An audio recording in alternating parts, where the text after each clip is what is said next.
وَبَشِّرِ الَّذِينَ آمَنُوا وَعَمِلُوا الصَّالِحَاتِ أَنَّ لَهُمْ جَنَّاتٍ تَجْرِي مِن تَحْتِهَا الْأَنْهَارُ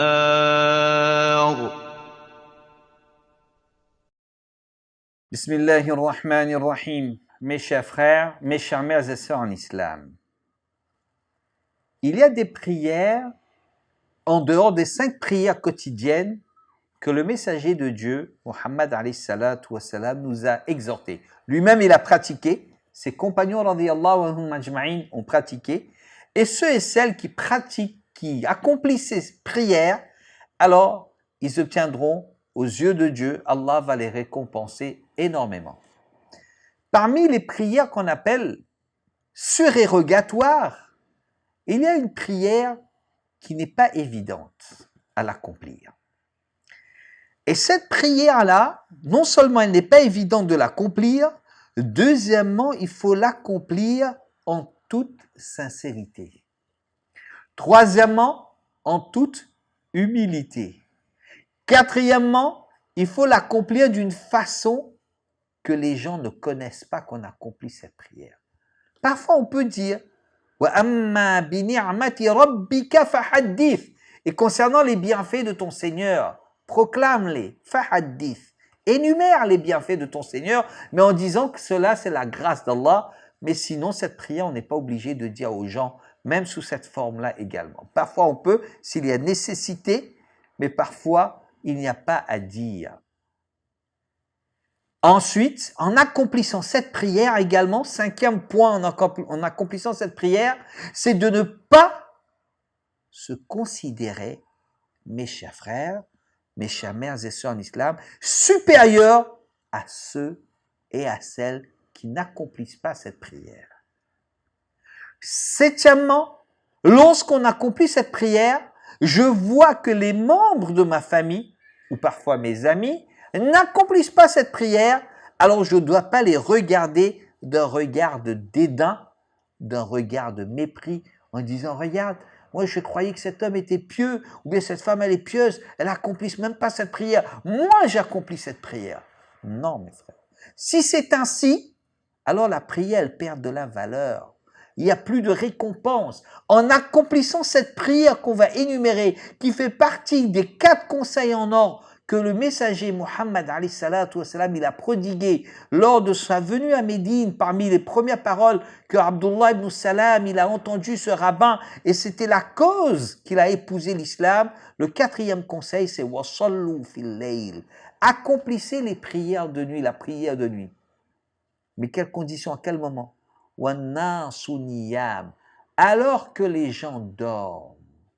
Cela veut dire quoi? Lorsqu'on se réveille pour cette prière, je ne dois pas faire du bruit qui dérange l'épouse, qui dérange mon mari, qui fait réveiller les enfants. Je ne peux pas. وَصَلُّوا وَالنَّاسُ نِيَامٌ. Alors que les gens ils dorment, ça veut dire que je ne veux pas rompre leur sommeil. Et non seulement ils ne connaissent pas aussi qu'on accomplit. C'est pas le père dit moi, le lendemain il dit moi je suis quelqu'un qui accomplit sa prière de nuit, ou bien la maman dit avec ses enfants, ou bien on dit aux gens. Non, on accomplit avec ces qualités qu'on vient d'entendre. Et Dieu il décrit cela.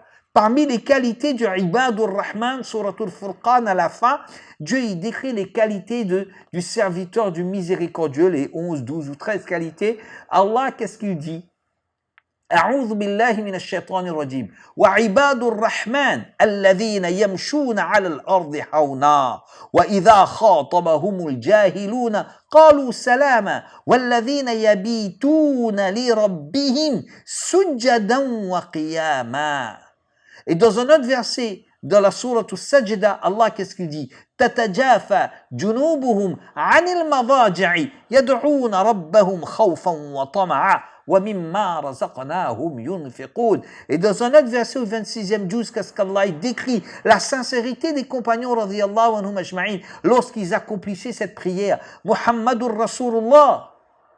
Et après Allah Ta'ala dit tarahum ruk'a sujjada يبتغون فضلا من الله ورضوانا سيماهم في وجوههم من أثر السجود ذلك مثلهم في التوراة ومثلهم في الإنجيل.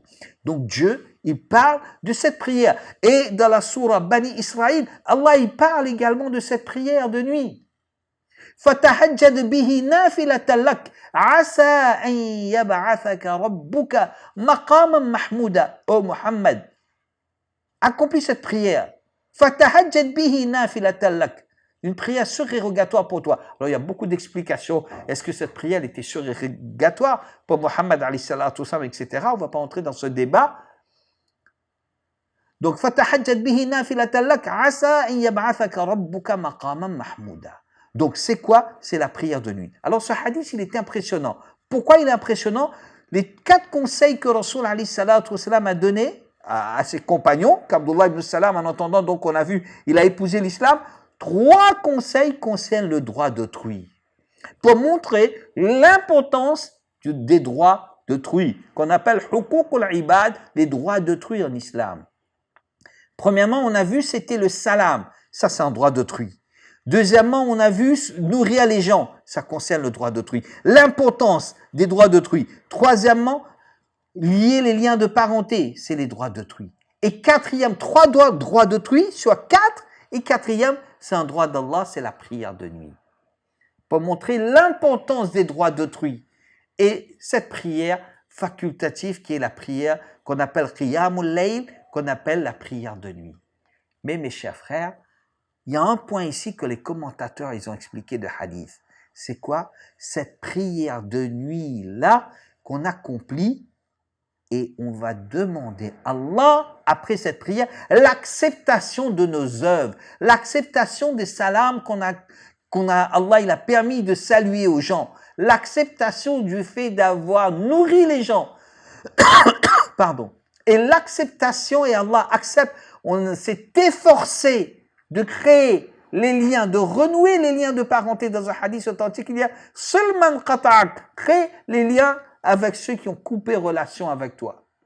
Donc, on va demander dans la nuit l'acceptation de nos œuvres afin d'obtenir quoi? Inch'Allah, on verra la suite dans la prochaine rencontre. Fajazakumullahu khaira. Assalamu alaikum wa rahmatullahi wa barakatuh.